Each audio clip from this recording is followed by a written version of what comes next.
It's turbine day today. Lionel made so many of those turbine locomotives that they're extremely common. Even though in the real world of railroading they were extremely rare. They're not expensive because they're so common.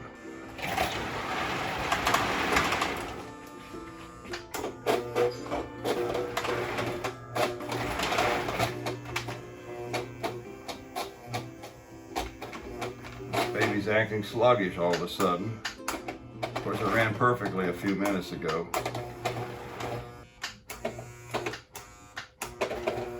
Isn't that the way it always is? I tuned it, I lubricated it, I got it in perfect shape for this demonstration. And a few minutes ago, it ran like a clock. And now it's acting up.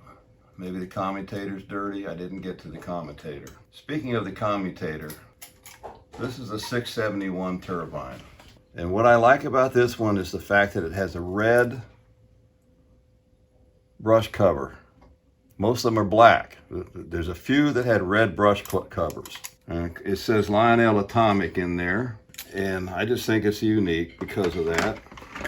I don't think the collectors get excited about it, but I do.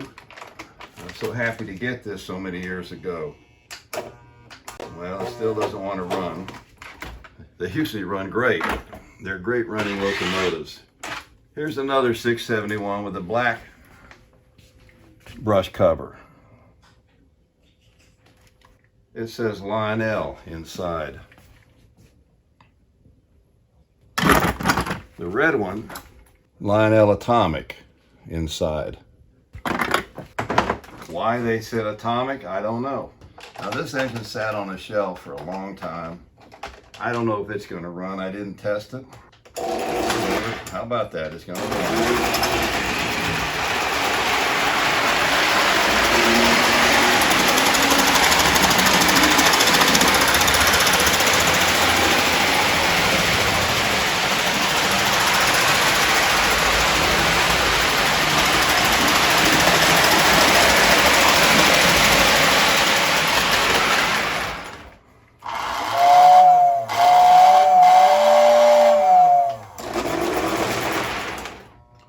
My friend Trainman Gary recently put the modern diodes in my ZW transformer, so the whistle works so much better. It doesn't need to slow the train down when it's running.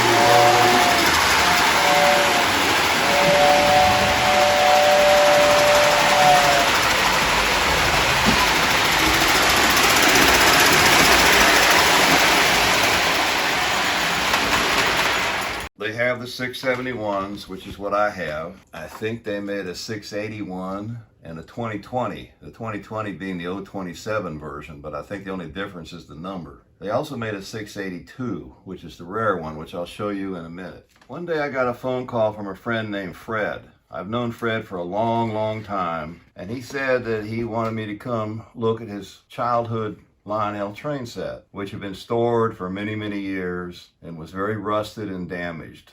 And he sold it to me at a very fair price, being a friend, and I restored it. So Fred, if you're watching this video, you're going to get to see your childhood train set fully restored. This is the double door, I guess it's a sheet car. It says TCA restored on the bottom because this was rust, and now it looks nice. The trucks were rust.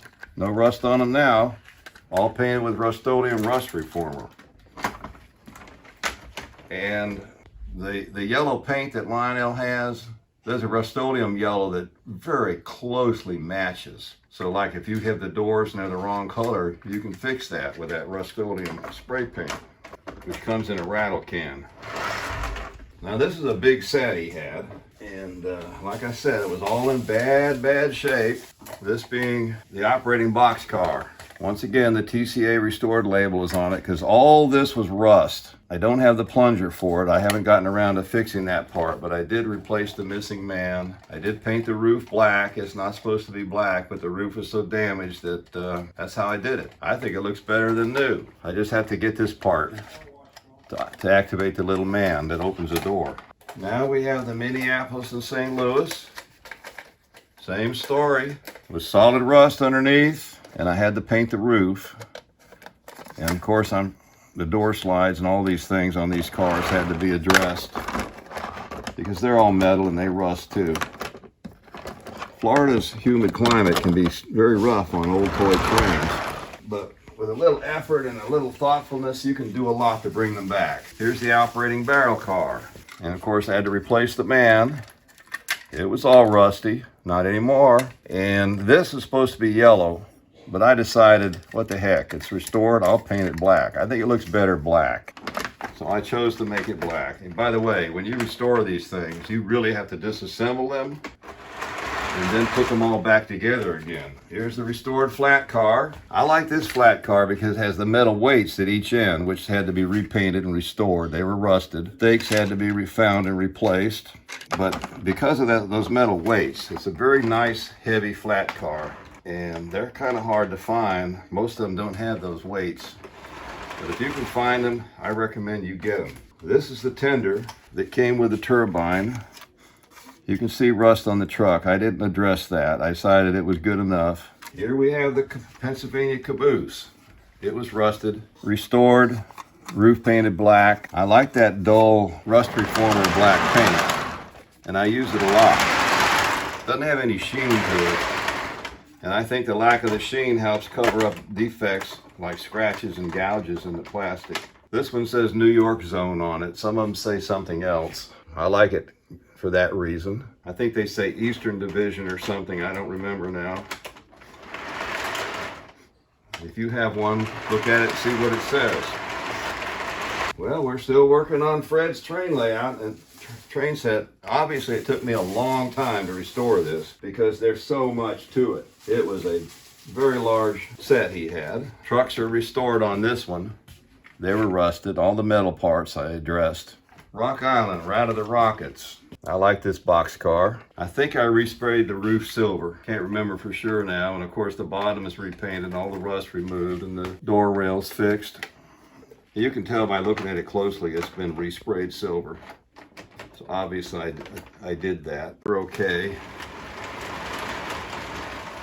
Now it looks like new. There's one more car in this set that belonged to Fred. It's the common New York Central gondola. Restored, all the rust removed from the bottom, completely disassembled to do that. It's got the canisters.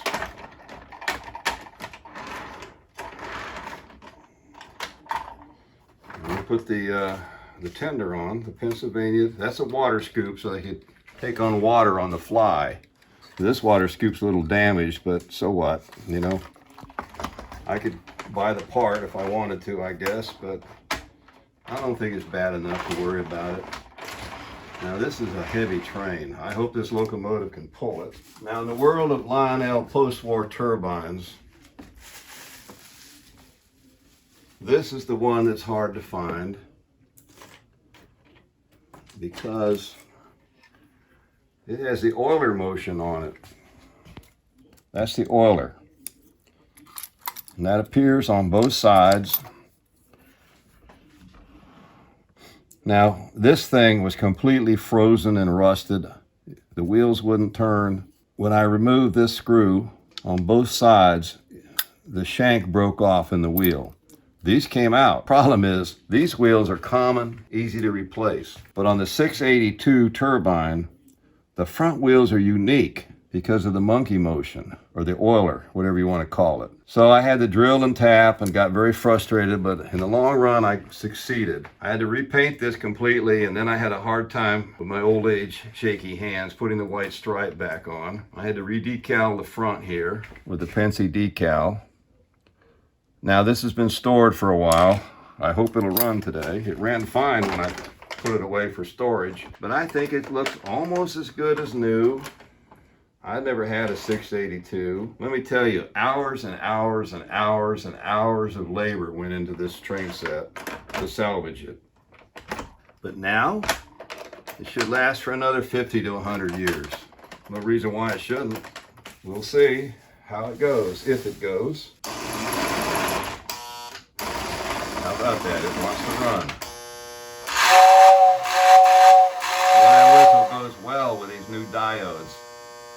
As I said, my friend Gary showed me how to put them in. I plan to upgrade all my ZWs that way, and hopefully one of these days I'll be able to do a video on how to do that. By the way, these smoke great when the smoke unit works. Look at that.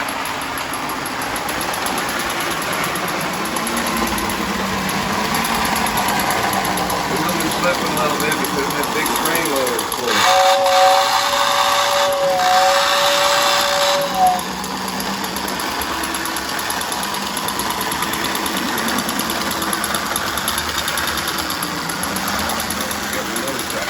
I need to put a traction tire on it.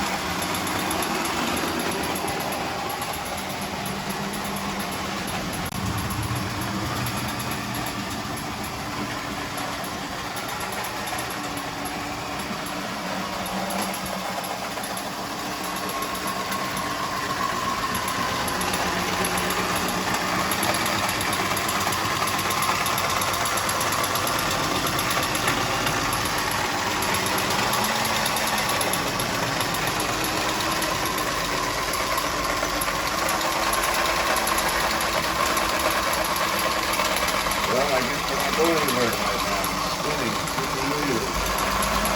And every once in a while it moves a little bit.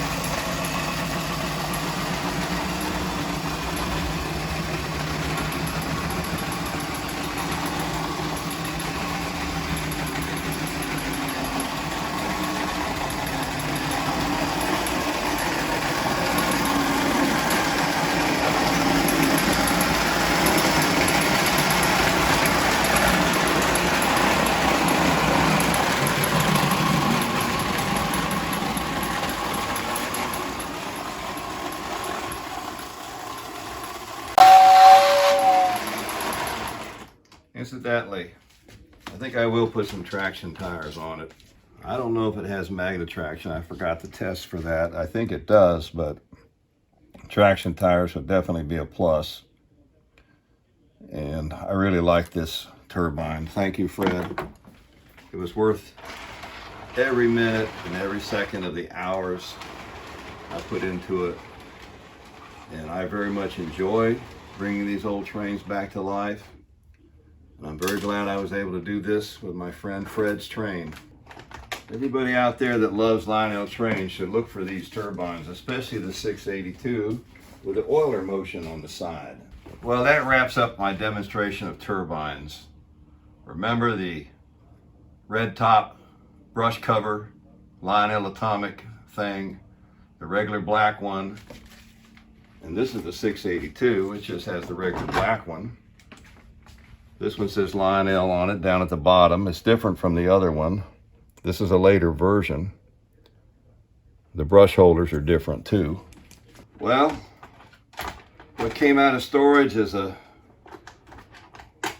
frozen solid, very damaged train. It's now a joy to behold. It's just a swell train.